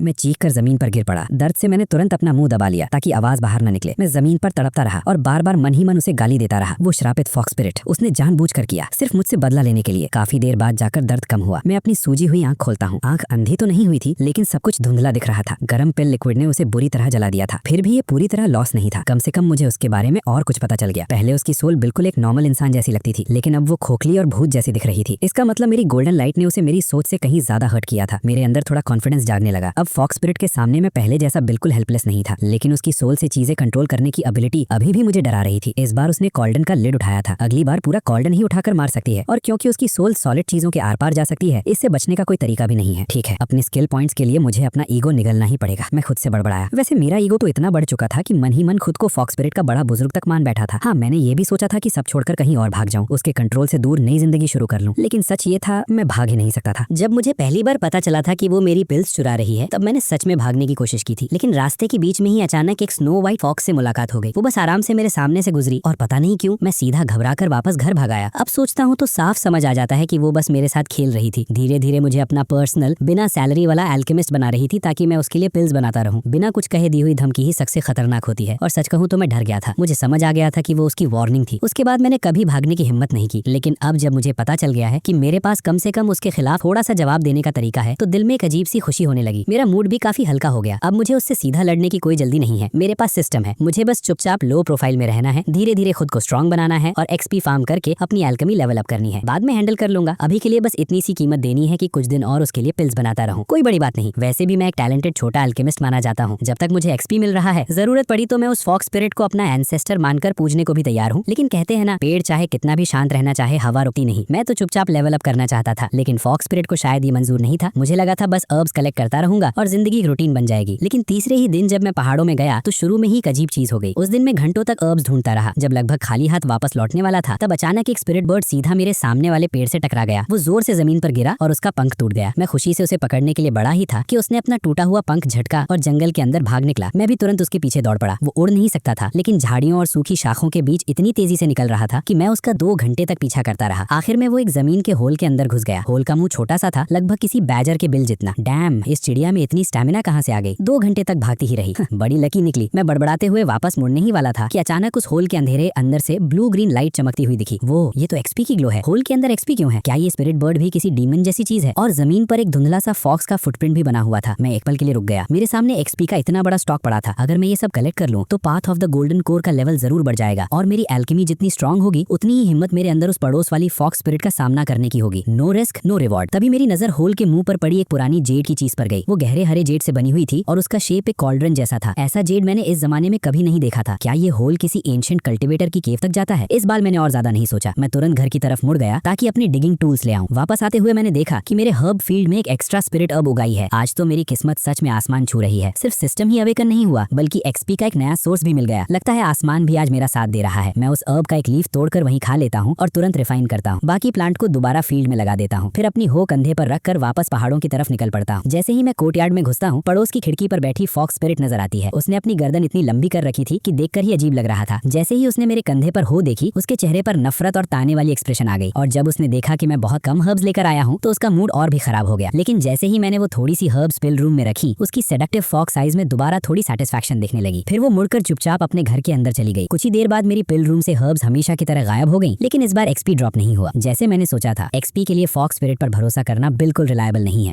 उस एंशिएंट कल्टीवेटर की केव को मुझे जरूर खोदना पड़ेगा। मैं कोर्टयार्ड का एक चक्कर लगाता हूँ, अपना ली यांग स्पेड उठाता हूँ और दोबारा पहाड़ों की तरफ निकल पड़ता हूँ। जब मैं होल के मुंह तक पहुँचता हूँ तो स्पिरिट बर्ड वहाँ से पहले ही गायब हो चुकी थी। लगता है वो टनल के थ्रू निकल गई और अगर वो बाहर निकल सकती है तो इसका मतलब नीचे का रास्ता शायद सेफ है। मैंने बिना एक पल की देरी किए खोदना शुरू कर दिया। सिर्फ आधा घंटा ही हुआ था कि मेरे सामने सिस्टम पैनल आ गया। XP discovered, collected, collect. जैसे ही मैंने कलेक्ट बोला, मेरा एक्सपी तेजी से बढ़ने लगा। दोपहर तक मैं अपने खड़े होने की जगह पर काफी बड़ा गड्ढा खोद चुका था। चलो देखते हैं अब कितना एक्सपी हुआ है। Name Dangan, skill path of the golden core, minor success, XP 350। सिर्फ 350, बस 150 और चाहिए, फिर मैं लेवल अप कर सकता हूँ। मैं आसमान की तरफ देखता हूँ। अभी भी लगभग 2 घंटे की धूप बाकी थी। मैं दोबारा खोदना शुरू कर देता हूँ और काफी देर बाद आखिर में रुक गया। हाथ में हो पकड़े हुए मैं सिस्टम पैनल को घूरता हूँ। Level up. एल्केमी की इनसाइट्स की एक जबरदस्त लहर समुद्र की तरह मेरे दिमाग में भर गई। Path of the golden core minor success से बढ़कर ग्रेट सक्सेस पर पहुंच गया। मेरे पूरे बॉडी से गोल्डन लाइट फूट निकली और पिल एसेंस की एक नेचुरल फ्रेग्रेंस चारों तरफ फैल गई। बेशुमार एल्केमिकल मेथड्स मेरे दिमाग में भरने लगे। Secret fire control techniques, herbs को कंबाइन करने के फॉर्मूलाज, सब कुछ एकदम से क्रिस्टल क्लियर हो गया। लेकिन एल्केमिक पाथ की वो गहरी फीलिंग सिर्फ एक पल के लिए ही रही। अगले ही पल ज्यादातर इंसाइट्स दोबारा धुंध में खो गई। मैं पैनल पर एक्सपी रिक्वायरमेंट देखता हूँ और उसे देखकर ही मेरे दांत दुखने लगते हैं। ग्रेट सक्सेस से परफेक्शन तक पहुंचने के लिए पूरे 5000 एक्सपी चाहिए थे। मैं एक लंबी सांस लेकर अपनी हो कंधे पर रखता हूँ और घर की तरफ चल पड़ता हूँ। खुदाई करना बहुत थकाने वाला काम था और इतनी मिट्टी बाहर निकालने का भी कोई तरीका चाहिए था। तभी मुझे अपनी पिछली जिंदगी का ली यांग स्पेड याद आ गया। उसी शाम में ओल्ड जैंग की फौज पर पहुंच गया। ओल्ड जैंग, मैं पहाड़ों में हर्ब्स कलेक्ट करने जाता हूँ। मुझे एक स्पेशल टूल बनवाना है। जैंग फैमिली के साथ काम करना तो वैसे भी अनअवॉइडेबल था। अरे यांगशन आ गया, इस बार क्या बनाना है? ओल्ड जैंग का बेटा बाहर आया। इस बार थोड़ा अलग है। मैंने जमीन पर ली यांग स्पेड का डिजाइन बना दिया। ये नॉर्मल हो नहीं है, इसलिए बनाना ज्यादा मुश्किल नहीं होना चाहिए। ये असल में कॉमन शवल जैसा ही है, बस इसका ब्लेड थोड़ा पतला और कर्व्ड है। ये कैसी अजीब चीज है? ये शवल तो काफी स्ट्रेंज लग रहा है। बस पहाड़ों में हर्ब्स निकालने में आसानी होगी। ठीक है, कल आ जाना, तब तक रेडी हो जाएगा। शुक्रिया ओल्ड जैंग। कितने पैसे देने होंगे? कभी टाइम मिले तो मेरे लिए एक बैच ची नरिशिंग पिल्स बना देना, वही काफी है। मैं जाने ही वाला था कि ओल्ड जैंग ने मेरा हाथ पकड़ लिया। रुको, अभी मत जाओ, मेरे पास तुम्हारे लिए एक अच्छी चीज है। कैसी चीज? उसने दरवाजा बंद किया, बेड के नीचे से एक पुराना सा चेस्ट बाहर निकाला और खोल दिया। इंटरेस्टेड हो? लेना हो तो सस्ते में दे दूंगा। चेस्ट के अंदर एक तेज धार वाली लंबी तलवार और लगभग 1 दर्जन एरो हेड्स पड़े थे। ओल्ड जैंग, तुम पागल हो गए हो क्या? इसके लिए तो सीधा सर काट दिया जाएगा। ये आयरन के पीसेस मैंने उस बड़े क्लाइंट के ऑर्डर से थोड़ा थोड़ा करके बचाए हैं। देख लो, पसंद आए तो ले जाओ, नहीं तो किसी और को बेच दूंगा। ये मत कहना कि मैंने पहले तुम्हें ऑफर नहीं किया। जब भी कोई अच्छी चीज होती है सबसे पहले तुम्हारा ही ख्याल आता है। मुझे चाहिए, बिल्कुल चाहिए, लेकिन तुम जानते हो मेरी फाइनेंशियल कंडीशन अच्छी नहीं है। पता नहीं इतने पैसे दे भी पाऊंगा या नहीं। हम एक ही गाँव के हैं, पैसे की टेंशन मत लो, धीरे धीरे एडजस्ट हो जाएगा। बस कभी कभी मेरे लिए पिल्स बनाते रहना, मैं वो सारा सामान ले लेता हूँ। फिर सीरियस होकर बोलता हूँ, ओल्ड जैंग, एक बात है, पता नहीं बोलनी चाहिए या नहीं। क्या बात है? इतने पुराने दोस्त हैं, सीधा बोलो। ये स्वॉर्ड्स और इतना कॉन्ट्राबैंड, तुम्हारे क्लाइंट ने आखिर कितनी ब्लेड्स बनवाने का ऑर्डर दिया है? बिल्कुल सही सोचा तुमने। अगर ये बात कभी बाहर आ गई तो वो क्लाइंट सबसे पहले मुझे ही हमेशा के लिए चुप करा देगा। क्या तुम्हें लगता है मुझे इस खतरे का पता नहीं? क्या तुम सच में सोचते हो कि मेरे जैसे छोटे गाँव के ब्लैक स्मिथ के पास मना करने का ऑप्शन था? मेरे दिल में एक बोझ आ गया। ये एरो हेड बहुत ज्यादा नोटिसेबल थे, इन्हें वैसे का वैसा रखना ठीक नहीं है। बेहतर होगा इन्हें पिघलाकर आयरन पैलेट्स बना दूं और उनसे एक पावरफुल स्लिंग शॉट बना लूं। सेल्फ डिफेंस के लिए वही काफी होगा। और रही बात वुल्व्स या टाइगर्स की, उनके लिए ट्रैप कहीं ज्यादा इफेक्टिव रहेंगे। तुम हमेशा इतनी प्लानिंग करके चलते हो किड। मैं आज रात ही ये फोर्ज कर दूंगा, कल तक रेडी मिल जाएगा, लेकिन स्लिंग शॉट का इलास्टिक बैंड तो मैं खुद ही अरेंज करना पड़ेगा। इतना स्ट्रॉन्ग मटेरियल ढूंढना आसान नहीं होगा जो आयरन पैलेट्स को लॉन्च कर सके। पाउच की टेंशन मत लो, उसका जुगाड़ मेरे पास है। और हाँ, मेरे लिए थोड़ा वायर भी अलग रख देना। पहाड़ों में ट्रैप्स लगाते वक्त वायर बहुत जल्दी खत्म हो जाता है। अगर हो सके तो कुछ आयरन पाइप्स भी दे देना। घर लौटकर मैंने फिर दीवार की क्रैक से झांका। यांजी बैठकर पढ़ रहा था और फॉक्स स्पिरिट टेबल पर बैठी बड़े ध्यान से सुन रही थी। उसके आसपास हल्की सी डिमोनिक एनर्जी घूम रही थी। तभी अचानक मेरे अंदर की गोल्डन लाइट एक्टिवेट हुई और मेरी नजर के सामने फॉक्स स्पिरिट के बॉडी के चारों तरफ ब्लू ग्रीन एनर्जी की एक लेयर दिखने लगी, जिसमें डार्क डिमोनिक मिस्ट की धारें घुली हुई थी। ये क्या है? मैं यांजी की तरफ देखता हूँ। उसके बॉडी के आसपास भी एक हल्की सी स्कॉलरली ऑरा थी, लेकिन वो डिमोनिक एनर्जी से धुंधली और गंदी हो चुकी थी। क्या ये डिमोनिक एनर्जी है या फॉक्स स्पिरिट सच में उसके अंदर की स्कॉलरली ऑरा को खींच रही है? अगली सुबह बाहर से आवाज आई, डैन चलो पहाड़ों में हर्ब्स कलेक्ट करने चलते हैं। मैं तुरंत उठकर बोला, आ रहा हूँ। ये ओल्ड जैंग की आवाज थी, गाँव का पुराना हंटर, जिस पर मुझ पर बहुत बड़ा एहसान था। जब से उसे पता चला था कि मेरी पिल्स चोरी हो रही हैं, तब से वो अक्सर मुझे पहाड़ों में ले जाता और स्पिरिट हर्ब्स पहचानना सिखाता था। मैं बाहर निकला और ओल्ड जैंग को देखा। उसके आसपास कोई अजीब एनर्जी नहीं थी, बिल्कुल नॉर्मल। पड़ोस वाले कोर्टयार्ड में फॉक्स स्पिरिट दीवार के पास बैठी हमें खुलेआम घूर रही थी। उसकी आंखों में साफ दुश्मनी थी। चलो फिर जल्दी निकलते हैं। 1 मिनट ओल्ड जैंग, मुझे पहले तुम्हारी फोर्ज से अपना ऑर्डर लेना है। मैं दौड़कर फोर्ज पहुंच गया। मैं अपना ऑर्डर लेने आया हूँ। ओल्ड जैंग ने मुझे आयरन पैलेट्स का एक बैग और स्लिंग शॉट का फ्रेम दिया। ये लो तुम्हारे पैलेट्स, पूरा 300 बनाए हैं, संभल कर यूज करना। फिर उसने स्लिंग शॉट का फ्रेम और ली यांग स्पेड भी निकाला। ये स्लिंग शॉट फ्रेम मैंने खुद हाथ से फोर्ज किया है। इतना मजबूत है कि तुम्हारे पोतों के पोतों तक चलेगा। घर ले जाकर पॉलिशिंग खुद कर लेना। कल रात आधी रात तक तुम्हारा काम करता रहा हूँ। मैं टूल्स लेकर ओल्ड जैंग के पास गया। चलिए साथ में चलते हैं। रास्ते में ओल्ड जैंग बोला, तुम्हारी एल्केमी दिन ब दिन और तेज होती जा रही है। हर्ब्स पहचानने में भी अब तुम मुझे क्रॉस कर चुके हो। ये सब आप ही की वजह से है ओल्ड जैंग। जो थोड़ी बहुत एल्केमी मुझे आती है उसी की वजह से भूखा नहीं मरता। अब शिष्य गुरु से आगे निकल गया है किड। ची नरिशिंग पिल्स बनाने में तो मैं तुम्हारे आसपास भी नहीं हूँ। समझ नहीं आता तुम्हारे दिमाग में क्या चलता रहता है। इतनी परफेक्ट पिल्स कैसे बना लेते हो? आपकी हंटिंग स्किल्स भी तो कमाल की हैं ओल्ड जैंग। मैं उनका मुकाबला नहीं कर सकता। बहुत ज्यादा तारीफ मत करो। वैसे एक बात और, लैंडलॉर्ड ली इस साल फिर रेंट बढ़ा रहा है। पहले से तैयार रहना। जो भी हो रेंट कम मत पड़ने देना। आखिर वो पिल रूम उसी का है। मेरी भौएं सिकुड़ गई। फिर से रेंट बढ़ रहा है? पिछले साल ही तो 3 टेल सिल्वर कर दिया था। ऐसे ही बढ़ाता रहा तो आम लोग जिंदा कैसे रहेंगे? हाँ, रूम उसका है, लेकिन जो पिल्स मैं बनाता हूँ वो तो उसकी नहीं है। ये तो बिल्कुल ही अनरीजनेबल है। लेकिन जब हालात ही खिलाफ हो तो सहने के अलावा और ऑप्शन भी क्या होता है? ओल्ड जैंग से अलग होने के बाद मैं सीधा टनल के पास गया और दोबारा खोदना शुरू कर दिया। जैसे जैसे मैं और अंदर जा रहा था, टनल की दीवारों पर बर्फ जमने लगी। मिट्टी भी ठंडी और सख्त होती जा रही थी। एक पल के लिए मैं रुक गया, लेकिन अंदर और गहराई में चमकता हुआ एक्सपी देखकर मैंने दांत भींच लिए और फिर से खोदना शुरू कर दिया। अचानक मेरी स्पेड किसी सख्त चीज से टकराई। क्लैंग! एक धातु जैसी आवाज पूरी टनल में गूंज उठी। नीचे कोई पुरानी चीज दबी हुई थी। मैं मिट्टी हटाने लगा और धीरे धीरे एक पुराना घिसा हुआ कॉर्डन बाहर निकला। उस पर अजीब पैटर्न्स और एल्केमिकल रून्स बने हुए थे। मैं उन्हें पढ़ नहीं सकता था, लेकिन इतना जरूर महसूस हुआ कि ये रून्स एल्केमिक पाथ के किसी बहुत ही गहरे लेवल से जुड़े हुए हैं। अगले दिन मैंने दोबारा काफी एक्सपी इकट्ठा किया। गांव वापस आते वक्त रास्ते में मेरी मुलाकात एक डंकी कार्ट से हुई। उसे चला रहे बूढ़े किसान ने मेरे हाथ में हर्ब्स देखकर बोला, अरे ये हर्ब्स बेचोगे क्या? हाँ बेचूंगा। कितना दोगे? 600 कॉपर दोगे तो ये सब तुम्हारे हैं। बूढ़ा किसान पैसे देकर अपनी डोंकी कार्ट लेकर चला गया। घर लौटते ही हमेशा की तरह फॉक्स स्पिरिट मेरी बची हुई हर्ब्स भी चुरा ले गई। गुस्से और मजबूरी में मैं खुद से बड़बड़ाया, बस वेट करो, जल्दी या देर से मैं तुम्हें पकड़ ही लूंगा। और उस दिन से रोज हर्ब्स तुम कलेक्ट करोगी और पिल्स भी मेरे लिए तुम ही ब्रू करोगी। तीसरे दिन मैंने फिर से एक और बैच बहुत हाई क्वालिटी ची नरिशिंग पिल्स बनाई। प्लान था कि उन्हें ओल्ड जैंग को देकर अपना उधार चुका दूं, लेकिन फोर्ज तक पहुंचने से पहले ही मैंने देखा बाहर 2 डोंकी कार्ट्स खड़ी थीं। कई बूढ़े किसान उनसे उतर रहे थे और बाहों में बड़े बड़े स्ट्रॉ बंडल्स उठाए हुए थे। हाँ, लगता है आज ओल्ड जैंग के यहाँ गेस्ट्स आए हैं। उनमें से एक किसान अभी स्ट्रॉ के अंदर हाथ डालने ही वाला था कि एक बूढ़े आदमी ने मेरा हाथ पकड़ लिया। ये वही किसान था जिसने पिछली बार मुझसे स्पिरिट हर्ब्स खरीदी थी। फिक्र मत करो, ये हमारे गाँव का एल्केमिस्ट है। मैं इसे पहले भी देख चुका हूँ। उसने धीरे से कहा। मेरी आंखें हल्की सी सिकुड़ गईं। ओल्ड जैंग के घर में इतने स्ट्रॉ बंडल्स क्यों होंगे? ये साफ डिस्गाइज था। उनके अंदर कुछ छुपा हुआ था, शायद वेपन्स। ये लोग आम किसान बिल्कुल नहीं थे, लेकिन मेरे पास सिस्टम था। मेरी पिल क्राफ्टिंग रोज स्ट्रॉन्ग होती जा रही थी और गोल्डन कोर लाइट मेरी प्रोटेक्शन कर रही थी। जब मेरा path of the golden core great success से भी आगे बढ़ेगा, तब सबसे पहले मैं उस फॉक्स स्पिरिट का हिसाब चुकाऊंगा। और ये अजीब लोग जब तक ये मेरे रास्ते में नहीं आते, मुझे इनसे कोई मतलब नहीं। फिलहाल सबसे जरूरी काम था उस एंशिएंट कल्टिवेटर्स केव को और अंदर तक खोदना और ज्यादा से ज्यादा एक्सपी कलेक्ट करना। मुझे path of the golden core को परफेक्शन तक पहुंचाना ही होगा। मैं बिल्कुल नॉर्मल दिखते हुए फोर्ज के अंदर चला गया और ची नरिशिंग पिल्स की बॉटल टेबल पर रख दी। ओल्ड जैंग, ये बैच ले लो, इससे मेरा उधार चुक गया समझना। ओल्ड जैंग की आंखें चमक उठी। उसने बॉटल का स्टॉपर निकाला और एक गहरी सांस लेकर उसकी फ्रेग्रेंस महसूस की। उसके चेहरे पर हैरानी आ गई। कितनी प्योर फ्रेग्रेंस है दंगन। तुम्हारी एल्केमी दिन ब दिन और इम्प्रूव होती जा रही है। आप बस तारीफ कर रहे हैं। मैंने कैजुअली उन बूढ़े किसानों की तरफ देखा। उनके स्ट्रॉ बंडल्स थोड़े से खिसक गए और अंदर से एक स्वॉर्ड का हिल्ट साफ नजर आ गया। अब मुझे सब समझ आ गया। मैं वहाँ और नहीं रुका। अपना ली यांग स्पेड उठाया और स्लिंग शॉट उठाकर सीधा वापस आ गया। घर पहुंचते ही मैंने हमेशा की तरह दीवार की क्रैक से झांका। फॉक्स स्पिरिट पड़ोस वाले बेड पर क्रॉस लेगेड बैठी थी। उसके आसपास ब्लू डिमोनिक एनर्जी घूम रही थी। साफ था कि वो अपनी हीलिंग कर रही थी। यांजी घर पर नहीं था, शायद स्कूल गया हुआ था। मैं ध्यान से फॉक्स स्पिरिट को देखने लगा। उसकी ऑरा के अंदर एक हल्की सी ब्लैक एनर्जी चमक रही थी। मेरा दिल जोर से धड़का। मैंने गोल्डन कोर लाइट एक्टिवेट की और ध्यान से देखने लगा। जो मैंने देखा उससे मेरी सांस अटक गई। उसकी डेमोनिक एनर्जी अंदर से ही टूट रही थी और वो ब्लैक एनर्जी धीरे धीरे उसके डेमन कोर को करोड कर रही थी। अब समझ आया, वो रोज मेरी ची नरिशिंग पिल्स सिर्फ कल्टीवेशन के लिए नहीं चुराती। उन पिल्स के अंदर की ची उसे अपने बॉडी के अंदर वाली उस अजीब ब्लैक एनर्जी को सप्रेस करने के लिए चाहिए थी। मेरे दिल में एक मुस्कान उभर आई। अगर इस फॉक्स स्पिरिट के बॉडी में पहले से ही इतनी बड़ी हिडन इंजरी है, तो जैसे जैसे मेरा path of the golden core और स्ट्रांग होगा, इसे हैंडल करना और भी आसान हो जाएगा। तभी अचानक फॉक्स स्पिरिट की आंखें खुल गईं और सीधा दीवार की क्रैक की तरफ देखने लगी। मेरा दिल एक पल के लिए उछल गया। मैं तुरंत पीछे हट गया। फिर से झांक में हो, एक दिन तुम्हारी दोनों आंखें निकाल दूंगी। पड़ोस से उस लड़की की गुस्से भरी आवाज आई। मैंने जैसे कुछ सुना ही ना हो अपना स्पेड उठाया, बास्केट कंधे पर डाली और फिर से पहाड़ों की तरफ निकल गया। एंशिएंट कल्टीवेटर्स केव को खोदना मेरी सोच से कहीं मुश्किल था। एंट्रेंस के पास की मिट्टी अजीब तरह से सख्त थी। हर बार स्पेड चलाने पर मेरे हाथ सुन्न हो जाते थे। पूरे 3 दिन तक लगातार खोदने के बाद भी मैं मुश्किल से 20 फीट ही आगे बढ़ पाया। लेकिन इन 3 दिनों का रिवॉर्ड बहुत बड़ा था। Name, Dangan, skill, path of the golden core, great success, XP 1200। सिर्फ 3 दिन की डिगिंग से मुझे 850 एक्सपी मिल गया था। फिर भी परफेक्शन के लिए चाहिए 5000 एक्सपी से ये अभी बहुत कम था। चौथे दिन मुझे मिट्टी के अंदर एक चीज मिली। ये हाथ की साइज का एक जेट स्लिप था, पूरा एमरल्ड ग्रीन और छूने में गर्म। मैंने उस पर गोल्डन कोर लाइट फ्लो की और तुरंत इन्फॉर्मेशन मेरे दिमाग में भर गई। Beast contract technique fragment. Blood essence को मीडियम बनाकर किसी स्पिरिट बीस्ट को सर्वेंट के रूप में बाइंड किया जा सकता है। कॉन्ट्रैक्ट सक्सेसफुल होते ही उस बीस्ट की लाइफ और डेथ पूरी तरह से मास्टर के कंट्रोल में होती है। जेट स्लिप पकड़े हुए मेरा हाथ हल्का सा कांप गया। बीस्ट कॉन्ट्रैक्ट टेक्निक, इसका मतलब क्या है? इसका मतलब मैं उस श्रापित फॉक्स स्पिरिट को कॉन्ट्रैक्ट करके अपना सर्वेंट बना सकता हूँ।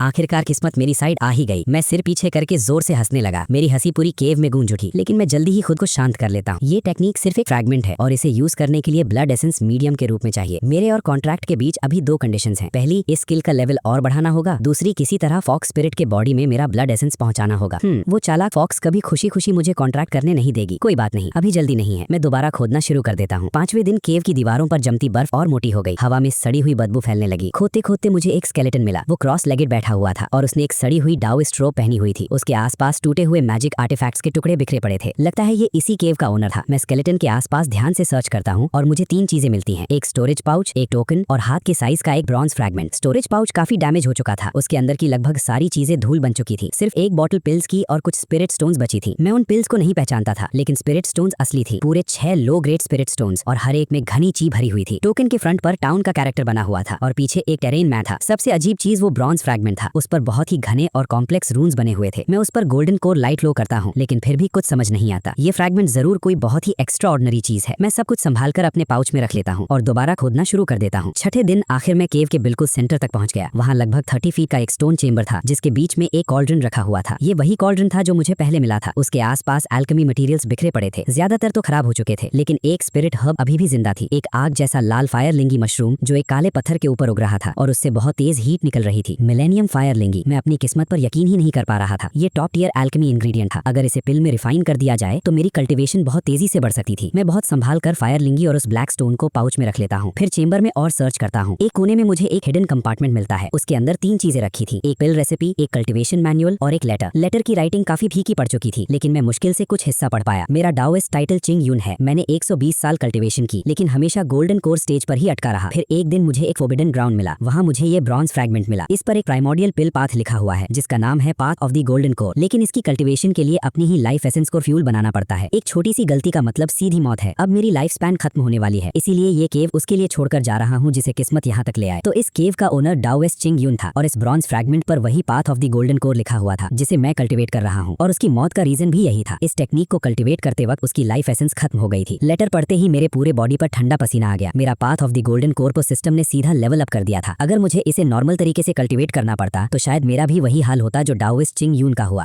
सिस्टम सच में हद से ज्यादा ओवरपावर्ड है। इतनी डेंजरस टेक्निक भी हो, ये सीधा उसके सारे डेंजर स्किप कर देता है। थोड़ी देर सोचने के बाद मैंने पिल रेसिपी और कल्टीवेशन मैनुअल भी अपने पाउच में रख ली। रेसिपी में एक फाउंडेशन पिल का जिक्र था। ये कल्टीवेटर्स को फाउंडेशन एस्टैब्लिशमेंट स्टेज तक ब्रेक थ्रू करने में हेल्प करती थी। और मैनुअल का नाम था चिंग यून टेक्निक, जो डाओइस्ट चिंग यून की अपनी कल्टीवेशन मेथड थी। इसका ग्रेड बुरा नहीं था, लेकिन path of the golden core के सामने इसका कोई कंपैरिजन नहीं था। मैं चेंबर को एक बार और ध्यान से सर्च करता हूँ। जब पक्का हो गया कि कुछ भी बाकी नहीं बचा, तब मैं केव से बाहर निकल आया। जब तक मैं गाँव वापस पहुँचता हूँ तब तक रात हो चुकी थी। जैसे ही मैं कोर्टयार्ड में घुसता हूँ, पड़ोस की खिड़की पर बैठी फॉक्स स्पिरिट नजर आती है। क्या देख रही हो? आज मुझे एक भी स्पिरिट हर्ब नहीं मिली। मैं चिढ़कर बोलता हूँ। उसकी आंखों में हल्की सी शक की झलक आई, लेकिन उसने कुछ नहीं कहा। वो मुड़कर चुपचाप अपने घर के अंदर चली गई। मैं पिल रूम में गया, दरवाजा बंद किया और अपने पाउच से सारी चीजें बाहर निकालकर सामने रख दी। फाउंडेशन पिल recipe, Ching Yun technique, millennium fire लिंगी, 6 स्पिरिट स्टोन्स, एक टोकन, ब्रॉन्ज फ्रैगमेंट और बीस्ट कॉन्ट्रैक्ट टेक्निक वाला जेट स्लिप। इनमें से कोई भी चीज अगर बाहर दिख गई तो कल्टीवेटर्स लालच में पागल हो जाएंगे। और सबसे ज्यादा कीमती थी फाउंडेशन पिल रेसिपी। अगर इसके बारे में किसी को भी पता चल गया तो न जाने कितने कल्टीवेटर्स इसे हासिल करने के लिए लड़ पड़ेंगे। मुझे किसी भी तरह फाउंडेशन पिल ब्रू करनी ही होगी। मेरे पास path of the golden core की स्किल जरूर है, लेकिन मेरी असली कल्टीवेशन अभी भी ची रिफाइनिंग स्टेज में ही अटकी हुई है। अगर मैं फाउंडेशन पिल खाकर फाउंडेशन एस्टैब्लिशमेंट स्टेज में ब्रेक कर गया तो फॉक्स स्पिरिट से निपटना बहुत आसान हो जाएगा। लेकिन फाउंडेशन पिल बनाने के लिए बहुत सारे इंग्रेडिएंट्स चाहिए। चाहिए। मेरे पास सिर्फ सबसे इम्पोर्टेंट इंग्रेडिएंट मिलेनियम फायर लिंगी ही था, बाकी सब मुझे धीरे धीरे कलेक्ट करना था। अगले कुछ दिनों तक मैं दिन में पहाड़ों में हर्ब्स कलेक्ट करता रहा और रात में path of the golden core cultivate करता रहा। साथ ही केव में डिगिंग भी चलती रही और एक्सपी भी कलेक्ट होता रहा। आधे महीने बाद आखिर मैंने फाउंडेशन पिल के लिए जरूरी हर इंग्रेडिएंट कलेक्ट कर लिया। Name, Dangan, skills, path of the golden core, great success, beast contract technique, novice, XP 3500। मैंने अपना एक्सपी बीस्ट कॉन्ट्रैक्ट टेक्निक में इन्वेस्ट किया और 2000 एक्सपी खर्च करके उसे नॉविस लेवल तक बढ़ा दिया। नॉविस लेवल पर मुझे कॉन्ट्रैक्ट का बेसिक प्रिंसिपल समझ आ गया। किसी स्पिरिट बीस्ट को बाइंड करने के लिए 3 कंडीशन जरूरी हैं। पहली, बीस्ट वीक होना चाहिए। दूसरी, उसके बॉडी में जबरदस्ती ब्लड एसेंस डालना होगा। और तीसरी, एक सीक्रेट मेथड से कॉन्ट्रैक्ट एक्टिवेट करना होगा। फॉक्स स्पिरिट पहले ही मेरी गोल्डन लाइट से इंजर्ड थी और उसके बॉडी के अंदर जो अजीब ब्लैक एनर्जी थी, ये वजह से ये बिल्कुल सही मौका था। लेकिन उससे पहले मुझे फाउंडेशन पिल ब्रू करनी थी। उस रात मैंने पिल रूम को पूरी तरह सील कर दिया और एक सिंपल साउंड प्रूफ बैरियर लगा दिया। फिर रिफाइनिंग शुरू की। Path of the golden core के ग्रेट सक्सेस लेवल की वजह से मेरी एल्केमी पहले से कहीं ज्यादा पावरफुल हो चुकी थी। कॉल्ड्रन के नीचे आग जल उठी। मैं एक एक करके इंग्रेडिएंट्स डालता गया। मेरे हाथ इतनी तेजी से हैंड सील्स बना रहे थे कि उनकी परछाइयां बन रही थी। एक के बाद एक फॉर्मूला फ्लेम्स में समा रहा था। मटेरियल्स पिघल रहे थे, इंप्यूरिटीज निकल रही थी और सब कुछ परफेक्ट तरीके से फ्यूज हो रहा था। पूरी रिफाइनिंग में एक भी गलती नहीं हुई। 3 घंटे बाद कॉल्ड्रन से एक जबरदस्त फ्रेग्रेंस उठने लगी। ये साइन था कि फाउंडेशन पिल लगभग रेडी है। मैंने गहरी सांस ली और फाइनल सीलिंग फॉर्मूला एक्टिवेट किया। बैंग! कॉल्ड्रन का लिड उड़ गया और 3 चमकती हुई गोल्डन पिल्स हवा में उछलकर सीधा मेरे हाथ की जेड वायल में आ गिरी। फाउंडेशन पिल कंप्लीट हो गई। मैं और वेट नहीं कर सका। मैंने तुरंत एक पिल निकाली और निगल ली। जैसे ही वो मेरे पेट में गई, तुरंत घुल गई और एक जबरदस्त पावर मेरे पूरे बॉडी में फैल गई। एनर्जी मेरे हर लिम्ब में दौड़ने लगी। मैंने path of the golden core activate की और उस एनर्जी को अपनी मेरिडियंस में सर्कुलेट करना शुरू किया। 1 साइकिल, 2 साइकिल, 3 साइकिल और जब 49th साइकिल कंप्लीट हुई, तब मेरे बॉडी के अंदर से एक गहरी गरज सुनाई दी, जैसे कोई बड़ी बंदिश टूट गई हो। एक जबरदस्त ऑरा मेरे बॉडी से फूट निकली। वो फाउंडेशन एस्टैब्लिशमेंट। मैं आखिर ब्रेक थ्रू कर ही गया। मैं अपने अंदर उमड़ती हुई पावर को महसूस कर रहा था। खुशी में मैं आसमान की तरफ देखकर जोर से गरज उठा, लेकिन उसी पल धड़! पिल रूम का दरवाजा एक जोर की लात से टूटकर खुल गया। रात के बीच में सोने की जगह इतना चिल्लाने की क्या जरूरत है। दरवाजे पर व्हाइट ड्रेस पहनी एक लड़की कमर पर हाथ रखे खड़ी थी। गुस्से से मुझे घूर रही थी। ये फॉक्स स्पिरिट थी। मेरा दिल एक पल के लिए उछल गया, फिर तुरंत मेरे चेहरे पर सुकून भरी मुस्कान आ गई। बिल्कुल परफेक्ट टाइमिंग। मैंने जोर से अपना हाथ जमीन पर मारा और मेरा बॉडी हवा में उछल गया। मेरे आसपास गोल्डन लाइट चमक उठी। तुम श्रापित डेमन, 3 महीने तक मेरी पिल्स चुराती रही और मेरा मजाक उड़ाती रही। आज तुम्हारी मौत का दिन है। फॉक्स स्पिरिट का चेहरा बदल गया। तुम्हारी इतनी हिम्मत, मेरे ऊपर हाथ उठाओगे? हाथ? मैं तो तुम्हें मारकर तुम्हारा फर कोट बनाऊंगा। एक पल भी वेस्ट न करते हुए मैंने गोल्डन लाइट से भरा हुआ मुक्का सीधा उसकी तरफ दे मारा। फॉक्स स्पिरिट का बॉडी एक पल के लिए फ्लिकर हुआ और वो सफेद रोशनी की एक लकीर बनकर अटैक से बच गई। हाँ, वो एक डेमन थी, लेकिन उसकी सोल पहले ही डैमेज थी और उसकी डेमोनिक पावर भी काफी कमजोर हो चुकी थी। वो मेरी गोल्डन कोर लाइट का सीधा सामना करने की हिम्मत ही नहीं कर पा रही थी। डैंगिन, मैंने तुम्हारी बस कुछ ही पिल्स ली थी और तुम मुझे मारने पर उतर आए। फॉक्स स्पिरिट गुस्से से दांत भींचकर बोली, कुछ पिल्स? तुमने पूरे 3 महीने तक मेरी पिल्स चुराई। पूरे 91 बैचेस, एक भी मेरे लिए नहीं छोड़ी और तुम इससे बस कुछ पिल्स बोल रही हो। अगर आज तुमसे रहम की भीख न मंगवा दी तो मेरा नाम डैंगिन नहीं। मैंने हैंड सील बनाया और मेरी गोल्डन कोर लाइट एक चमकती हुई लाइट ब्लेड में बदल गई। मैंने सीधा उसकी तरफ वार कर दिया। इस बार वो वक्त पर बच नहीं पाई। लाइट ब्लेड उसके कंधे को छू गई। वो तेज चीख मारकर पीछे जा उछली और जोर से दीवार से टकरा गई। उसकी डिमोनिक एनर्जी बुरी तरह हिल गई। ये कैसी पावर है? ये मुझे हर्ट कैसे कर सकती है? वो अपना कंधा पकड़कर डर से मुझे देखने लगी। गोल्डन कोर लाइट ये डीमंस को काउंटर करने के लिए ही बनी है। मैं ठंडी हंसी हंसा और उसकी तरफ बढ़ने लगा। फॉक्स स्पिरिट ने दांत भींच लिए। उसका बॉडी फ्लिकर हुआ और वो सीधा दीवार के आर पार होकर पड़ोस वाले घर में भाग गई। मैं बिना एक पल की देरी किए उसके पीछे दीवार तोड़कर घुस गया। बूम! मेरे मुक्के ने दीवार में एक बड़ा सा सुराख कर दिया। अंदर येंजी अपनी डेस्क पर बैठकर पढ़ रहा था। इतना बड़ा धमाका देखकर वो बुरी तरह घबरा गया। डैंगिन, क्या तुम पागल हो गए हो? साइड में हो जाओ, ये तुम्हारा मामला नहीं है। मैंने उसे जोर से एक तरफ धक्का दिया और मेरी नजर सीधा कोने में दुबकी हुई फॉक्स स्पिरिट पर टिक गई। वो अपने असली रूप में आ चुकी थी। बर्फ जैसी सफेद फर वाली एक फॉक्स। वो कांप रही थी और डर से मुझे देख रही थी। पास मत आना, फॉक्स ने इंसानों की आवाज में रोते हुए कहा। अब डर लग रहा है? जब मेरी पिल्स चुरा रही थी तब तो इतना डर नहीं लग रहा था। मैं धीरे धीरे उसकी तरफ बढ़ता गया। वो भागने की कोशिश करती है, लेकिन मेरी गोल्डन कोर लाइट पहले ही उस पर लॉक हो चुकी थी। अब वो चाहे जहां भी भागे मेरी रीच से बाहर नहीं जा सकती थी।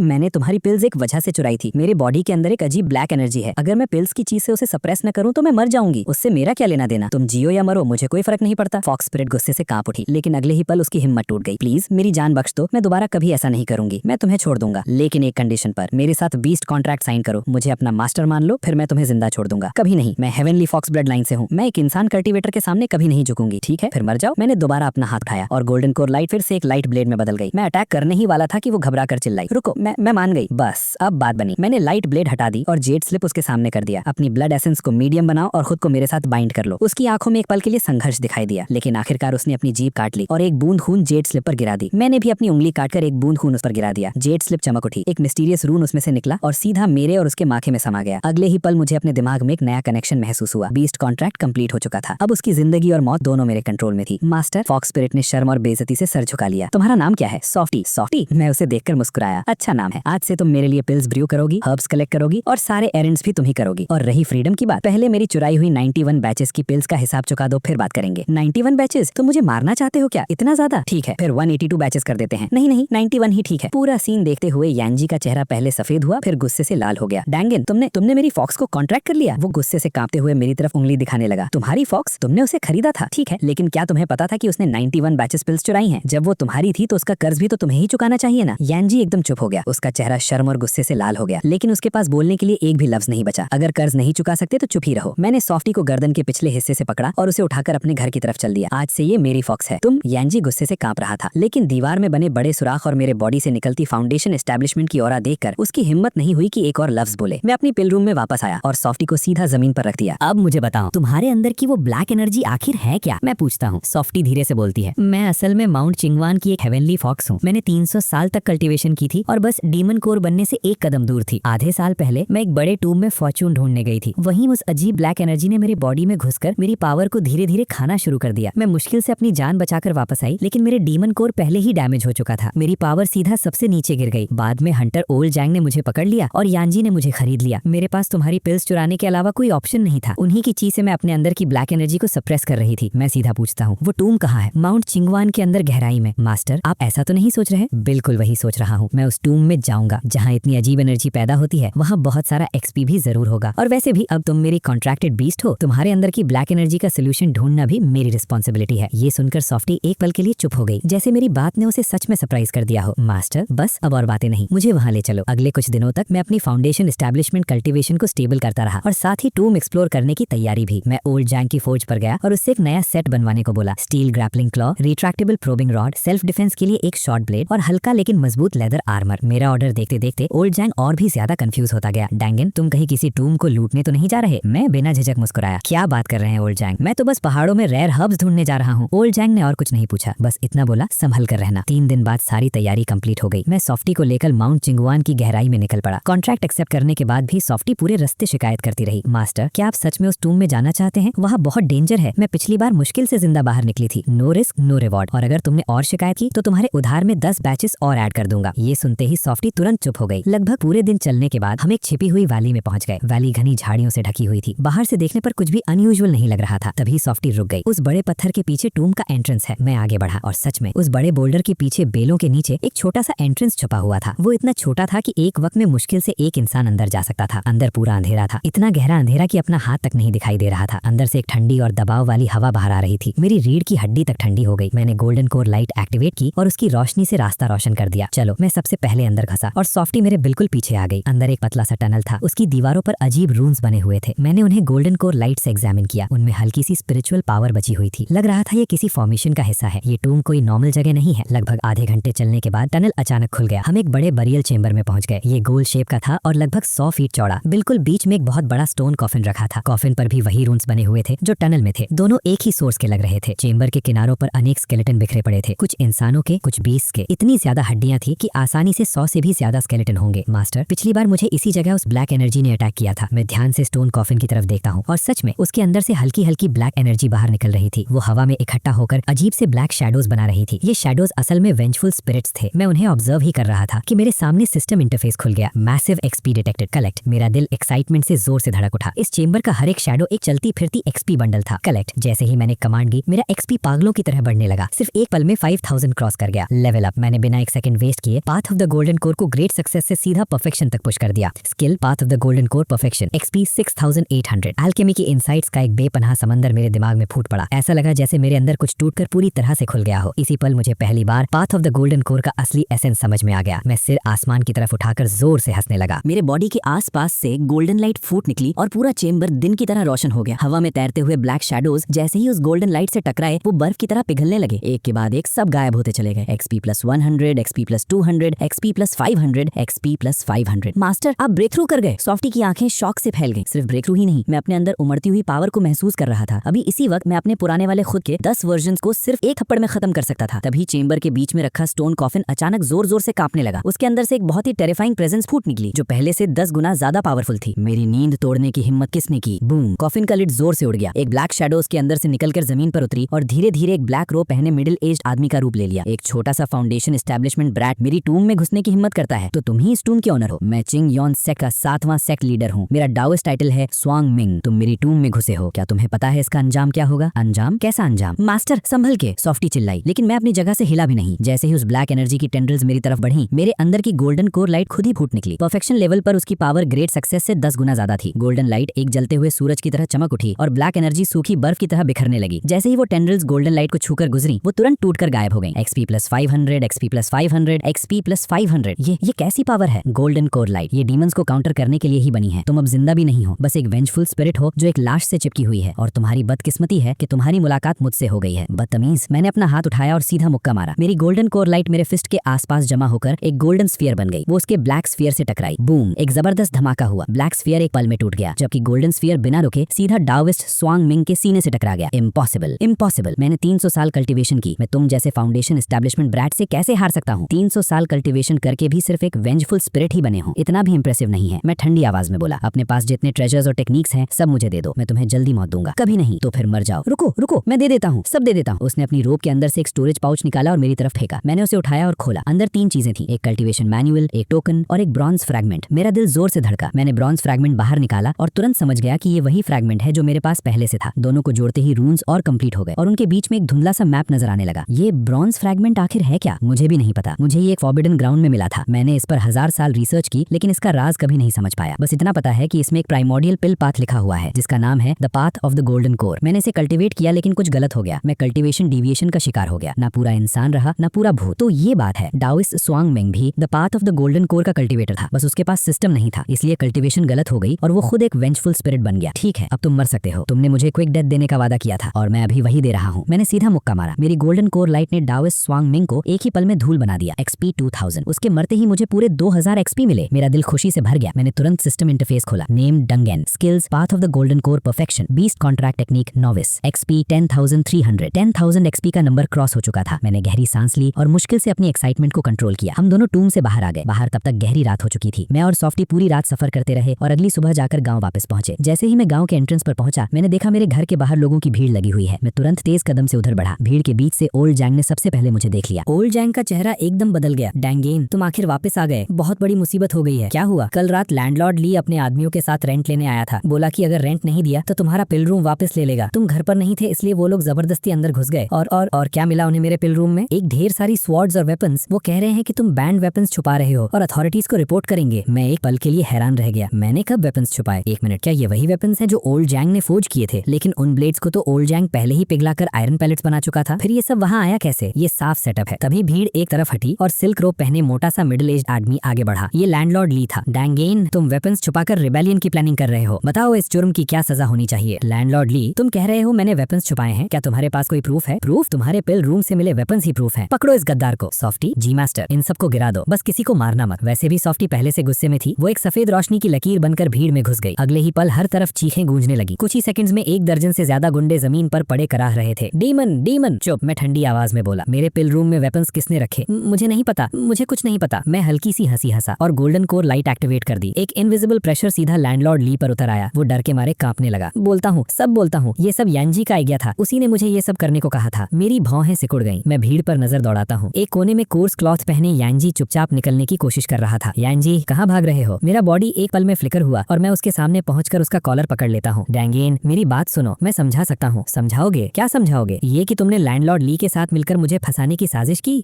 मैं बस एक पल के लिए अपना होश खो बैठा था। तुम मेरी फॉक्स को ले गए। मैं ये बर्दाश्त नहीं कर पाया। मैं और करता भी क्या? तुम्हारी फॉक्स? जब वो मेरी 91 बैचेस पिल्स चुरा रही थी तब तो तुमने एक बार भी नहीं बोला कि वो तुम्हारी फॉक्स है। और अब जब मैंने उससे कॉन्ट्रैक्ट कर लिया तब अचानक याद आ गया। बस, अब और बात नहीं। चलो अथॉरिटीज के पास। नहीं, प्लीज मत करो। डैंगेन, इतने सालों से हम पड़ोसी हैं। इस बार माफ कर दो। मैं दोबारा कभी ऐसा नहीं करूंगा। ठीक है, माफ कर दूंगा, एक कंडीशन पर। अपनी 2 एकर्स फार्मलैंड मुझे दे दो, फिर बात खत्म। क्या? वो तो मेरे परिवार की पुश्तैनी जमीन है। फिर अथॉरिटीज के पास चलते हैं। नहीं, मैं डीड अभी लाता हूँ। कुछ देर बाद वो जमीन का डीड लेकर आ गया।